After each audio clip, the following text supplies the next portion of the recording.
Natural hair is not for the weak. It is not. Good morning. So it's Sunday morning. It's about 8:30. And this is how I woke up. I woke up like this. I just want a reminder sent out to all the men folk. You all say you want women who are natural. This is what you're going to wake up to. You see how my hair is not very demure. It's not very cutesy. This is what natural hair looks like when we wear our wash and goes and we wake up after a good night's rest. Now, it's not horrific, but it ain't good, okay? So today being Sunday is the start of my vlog for the week. I am trying my best to be more consistent. Vlogging is not hard, but I often forget. And so I know I have to just tell myself, show the people what you're doing. You know, drop some gems along the way. Speak life as you are doing your normal day to day. And that's the intent of my vlog, okay? So I know today being Sunday, I would normally be getting dressed for church. Oh, excuse me. We are not going to the actual building today. I am going to do church from home. Why? Because me and that man who loved me, we are going to 2 different events this evening, and I'm so excited for date night. We are both very busy. We are both parents. We do not live close, but we don't live far. Like, he's an hour away from me. So would y'all consider that a long distance relationship? Leave a comment. What do y'all consider long distance? So we have to be very intentional with date nights and with how we spend time. Now, please don't get it misunderstood. I will drive to him. He will drive to me. That is not an issue. It's just scheduling. He's got his kids this weekend. You know, I work on Saturdays. He works on Saturday. Y'all know how life be lifing. So we have to be very intentional when we spend time together. If I could encourage everybody that is watching this video, if you are dating, treat dating like a job. And what I mean by that is, in order for you to get the results that you want from that relationship, you have to invest time. You have to invest effort. Y'all make time to go to work. Y'all make time to go to the gym. We make time to spend with our friends. We make time to spend with our children. You have to make time for your significant other. Excuse me. They won't always just sit by and wait until it's convenient. Sometimes it's not convenient. Sometimes you have to carve out the time. And so today we are carving out the time. After he gets his babies situated back home with their mom, he'll head down to me. I had to call and find a sitter. Well, my son is going to my best friend's house. So as far as my son is concerned, that's his best friend. I don't know why I have to share my best friend, but okay, whatever. It is truly a blessing to have a village. My heart goes out to those who do not have support with their children, because my parents, my best friend, and I have a very, very small circle. I have a triangle. It's not even a circle, it's a triangle, if you know what I mean. I got this, and that's it. But they definitely support me in working and having time to myself and, you know, pouring into my relationship. And thank God for them, because I wouldn't be able to do half of what I do without them. So I say all that to say today is going to be a semi-busy day. I want to get dinner cooked so that before I take my son to my best friend, he has already eaten. Otherwise, he's going to try to eat that lady out of house and home. I'm going to try and have my house together. It ain't dirty, but it needs some tidying. And then we are out for a Martin Luther King Day tomorrow. And I told my best friend that when I come and pick my son up, because he's going to stay the night, sleepover, yay. I will help her start working on her business. I love that my friend is pursuing her dreams and her goals. I love that for her. So I'm going to go over and help her set up her website, get her domain set up, you know, the back office infrastructure stuff. And I don't know what else we're going to do tomorrow, but I know that's on the schedule. And I am looking outside. It is looking like it is trying to snow. Here in Nashville, I think the temp is only supposed to get up to like 23 today, if I remember correctly. So I will be outside in the faux fur. I will be outside in the boot. Okay, I'm gonna show y'all when I'm getting dressed. But the weather ain't gonna stop me. The weather ain't gonna stop that man. As long as the roads are still okay, right? Because we'll never get to go nowhere. And Nate Jackson is performing at Zany's, and I think that man is hilarious. And Raheem DeVaughn, oh baby, Raheem is about to sing these panties right on off. Okay? I said what I said.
a medium caramel cold brew,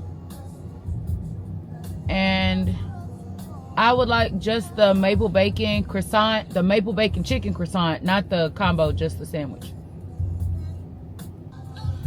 Good morning. I don't care what nobody says. Drive-through, Wendy's has the best breakfast.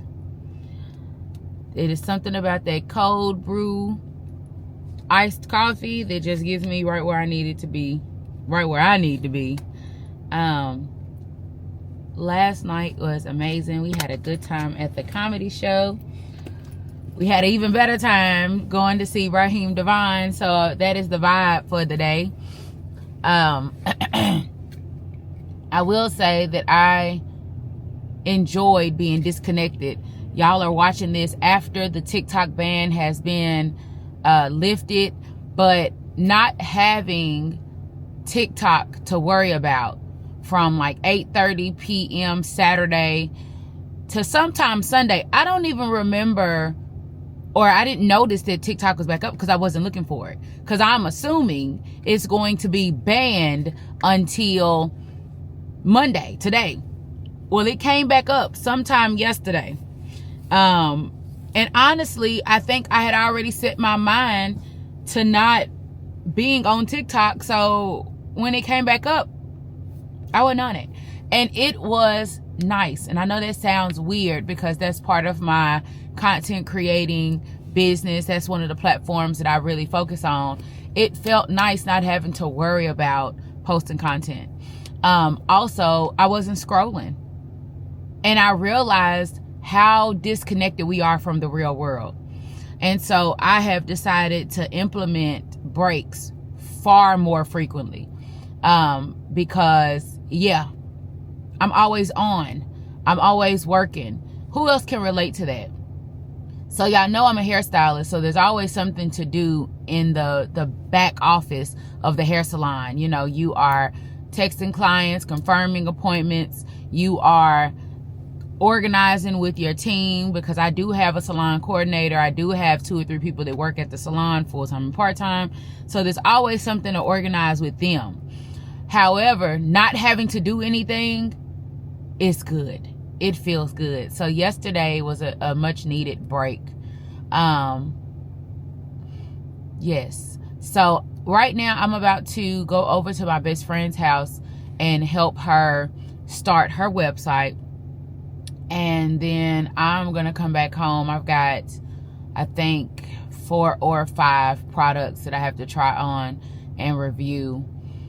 And so, yeah, I'm back on it. It's a regular Monday, but I really did enjoy myself yesterday. So I will get this going. It'll be 8:12. Good morning. Good morning.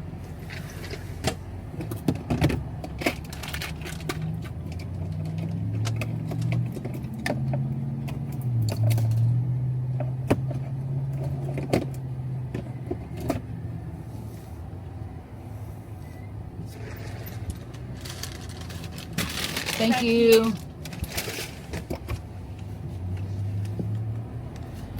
Now, is Wendy's part of my healthy eating journey? Absolutely not. No, it's not. But am I going to deprive myself of everything? No, I think that's where a lot of people struggle when they start changing their eating habits. If you have the willpower where you can just cold turkey cut everything off, not eat certain things, not eat this, not drink this, hey, hats off to you, baby. But I also believe that creating better eating habits, in the sense of you can't deprive yourself forever. You know, you don't want to just eat grass every day. Well, unless you want to, by all means. But for me, it starts with moderation. It starts with teaching myself that I can have, you know, an iced coffee, but I can only have an iced coffee once a week. I can only have a small iced coffee. I can't have the large. And it's so good, y'all. If I have an iced coffee now, then that means my calories. I gotta watch the rest of the day, what kind of sweets I take in. So in my healthy eating journey, I am trying to establish good eating habits forever. I want to learn self-control. I want to learn how to be satisfied with a smaller portion. I want to learn, how to really pay attention to the nutritional facts. When's the last time y'all turned over a box of ingredients or whatever it is you're cooking with? When is the last time y'all read a canned food label or a frozen food label? Crazy business on the back of those nutritional facts. So I want to become more cognizant, more aware of what's in my food, and what I'm eating, what I'm intaking.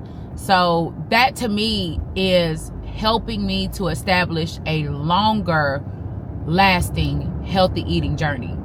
Just because I stopped eating everything today cold turkey, I know me. For me, I'm gonna fall off that wagon. For me, I'm gonna look up and I'm binging, because in my mind, it ain't Christmas no more.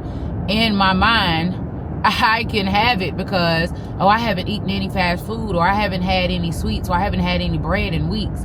So when I do go and eat that bread, go and eat those sweets, I overdo it. So for me, eating in moderation just works better. Like cutting your calories down instead of cutting them to zero. I don't even think that's possible. Y'all get what I'm saying? So that's just what works for me. That does not mean that is what is best for you, but there are certain things that I cut cold turkey. Fast food was one, because the quality just wasn't what it used to be, number one. And I still be hungry after I eat some fast foods, but it took a while for my appetite to become a little bit more suppressed, for I'm not gonna say my stomach shrunk, because that's not the case, but you get what I'm saying. The longer that you eat smaller portions, the smaller portions you can eat longer term. I hope that makes sense. But I'm gonna go in here and holler at my friend, and then I'll come back and talk to y'all later, okay? Sometimes you just gotta pull up at the school and let them kids know I see you, okay? Dylan had a rough morning today. Well, we had a rough morning. And there may be some things that are going on in our home life that is affecting him negatively. And I don't like whooping my kids in the morning. I don't like whooping my kids, period. But I really don't like yelling. I don't like starting our day like that. You know what I mean? I want my baby walking out of the house feeling loved and cared for. I want him excited to go to school. I want him excited for the day. It didn't happen this morning, okay? So I'm gonna go and grab him his favorite thing to eat from Sonic, and I'm gonna pull up at this school. Pull up on me is what I'm about to do. We'll pull up on him. I love my kids. I am a hybrid of old school and new school. I'm somewhat of a gentle parent. So I'm going to talk to you a few times. We're going to have some conversations a couple of times. I don't mind explaining. I don't mind talking to you, telling you why, when, where. I'll do all of that. But after I done said it too many times, I got to see you. And so this morning, it wasn't just today he wasn't listening. He has been struggling, following directions. He has been in trouble for breaking the rules. This is my youngest son I'm talking about, Dylan. And this morning I told him I was going to whoop his butt. But I wasn't going to whoop him before he went to school. I'm going to whip you when you come home. But the more I thought about it, the more I let it sit in my spirit. Let me pull up at this school first. Let me pull up at this school first and see if I can't figure out what's going on with him, and see if we just need some additional attention and time. Sometimes our kids act out because they are wanting not love from us, but they don't feel seen. They don't feel like we are paying them attention. I know I work a lot. I be busy. And so I want to make sure that he has a good balance. We're going to go see what's going on. So we're really not allowed to bring outside food. But if you put it in a lunchbox, they don't know what's in the lunchbox. They're going to tell me what I can and cannot bring my baby to lunch.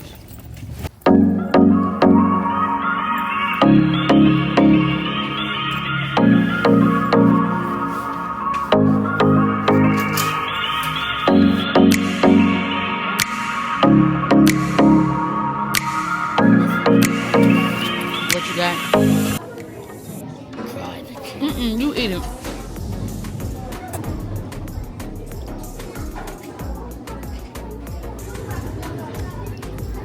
Cheese.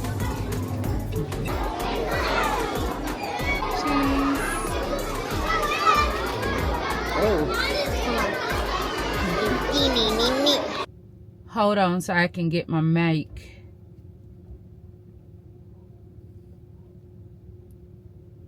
Hold on so I can get my mic connected. Let me see. All right, 1 2 1 2. Can you hear me? Can you hear me or can you not? Okay. All right, good morning, y'all. Just wanted to come in real quick because I'm headed to work. And I am going to give y'all a tour of my salon. Have y'all ever seen my salon? I don't think that y'all have. If I have, it's been a long time. I hope it's clean. I think it's clean. But I'm going to give y'all a tour of my salon today and just show you briefly what I do at that salon. If you don't know, I am a licensed hairstylist by trade. That's what I have been doing for 20 years. Yes, 20 years. And I love doing hair. I am becoming a content creator because part of the reason why I love doing hair and being a cosmetologist is because I love pouring into people. I love speaking life into people. And although my original platform was me standing behind that chair, I am able to reach so many more people making content, right? So it all started though with me being a hairstylist. So I want to give y'all a little peek into that life. And then I have some editing. Make sure I didn't leave my laptop. I've got some editing that I need to do. This vlog, this is going to be the last little portion of this vlog. So I'm going to try to get started on that today so I can get it up and post it in the next couple of days, I hope. I do want to take a second to encourage y'all. Listen, somebody is going to tell you that your dream isn't realistic. Somebody is going to tell you that your dream job isn't a real job. I will never forget my dad, who is my biggest supporter. Like, let's get this clear. My dad told me that doing hair was a hobby when I first started, until them tax returns started coming in. Until I got my first real tax return and I showed him how much money I made, and he was like, oh, okay.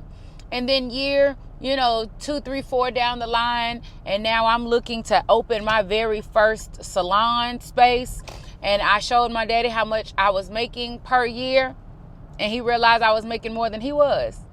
Oh yeah, sometimes you got to make a believer out of people. That doesn't mean you're doing it to prove them wrong, even though that is some motivation. I don't know about y'all, but I love when people tell me I can't do something. It makes me want to do it even more. But when you have your heart set on doing something and you have done the research, you've planned it out, you are prepared, and you know it's going to be successful, don't let anybody, and I do mean don't let anybody tell you what you can and cannot do. Okay? Also, when people don't think it's a real thing, that just means that you have become an innovator. You are the first to do it in your circle, and they don't know that it's a real thing. But for anybody to say that being a content creator, being a hairstylist, your little hobby, don't let them do that. Because there are people making millions upon millions of dollars as content creators. There are people out here that are making a good living as a hairstylist. So to have someone try to poop on your dreams and call it a little this or your little hot, ignore it. Ignore it. You know what you're doing. You have a game plan set. You have a strategic plan, and you will be successful. Don't let anybody deter you, okay? So I hope that inspires somebody. I am going to show y'all my salon because I'm really proud of it. I'm proud of it because my salon made it through COVID. My salon made it through team changes and rotation of employees. My salon has made it through a lot of ups and downs. And I'm really proud because, again, my salon was a little hobby. Being a hairstylist, I should say, was a little hobby. And I tell you this, when you believe in your own dreams so strongly that you don't stop, even when you have people tell you that you should, sometimes those people will become your biggest supporters. And now my daddy is my biggest supporter when it comes to me being a salon owner. He still is a little fickle on this content stuff. You're over there making your videos? Yes, sir. So sometimes you just got to prove people wrong, okay? And it's not for them. It's not because you are looking for validation from them. It's because you are proving to yourself that you can do it. All right, so I've made it to work and I've gotten my morning clients done, and I'm just waiting on my afternoon clients to come in. So I got a break and I finally have an opportunity to show y'all my salon. I'm very proud of my salon. It's exactly what I wanted. Not too big, not too small, but let me show y'all. Okay, so when you first walk in the door, I have a retail space that I allow people to rent out as like a pop-up shop situation. There are a lot of small businesses that need a retail space, but they don't want to pay long-term leases. They don't have the startup cost, so you can pay a flat daily rate, weekly rate, or a monthly rate and do your retail business here without the large investment, okay? So that's the front of my salon. Now, the back of my salon is where all the actual business happens. So this is the salon, a full service salon, and we have 3 stations. We have, 7 dryers on this side. I have 3 shampoo bowls in the back. And on the left side, we have the nail tech space where I have it set up for 2 nail techs. I am currently looking for nail techs. If you are a nail tech in the Nashville area, I have a very nice space for you to work out of. And keep in mind, you have 3 hairstylists that work here. So you could easily build a clientele from our clientele, if that makes sense. Now it's time to restock, but here is our snack bar, coffee bar. I do serve wine and soda. I got to get some more water. Here's all of our coffee and tea makings. And that's about it. It's not a big space. It's not a small space. It's exactly what I need. It keeps it feeling comfy. It keeps it cost effective. And my clients love it. So I encourage everyone to invest in their own dream. If you want to be a hairstylist, a makeup artist, a nail tech, a content creator, if you want to start grooming dogs, baby, it does not matter what your dreams are, go after it. There is going to be somebody that will tell you not to do it. There is going to be somebody that will tell you it's not a good idea. They're going to tell you you're going to fail. A lot of times people say that because they themselves are fearful of failing. They themselves may have started a business and maybe it didn't go well. Maybe it wasn't successful. Don't allow people to project their own fears and concerns onto you. Okay? Now, please do your research. Please make sure that you structure your business correctly. Please make sure that you make a smart move, but never let someone else tell you you can't do it, because you can. Okay? So that's my little word of motivation to end this vlog. I love y'all so much. I appreciate y'all coming along with my content creating journey. And I hope that I can inspire and motivate you to do the same, if that is a goal of yours, okay? So I love you guys. Hi, guys. Bye, guys. And we'll see y'all next week.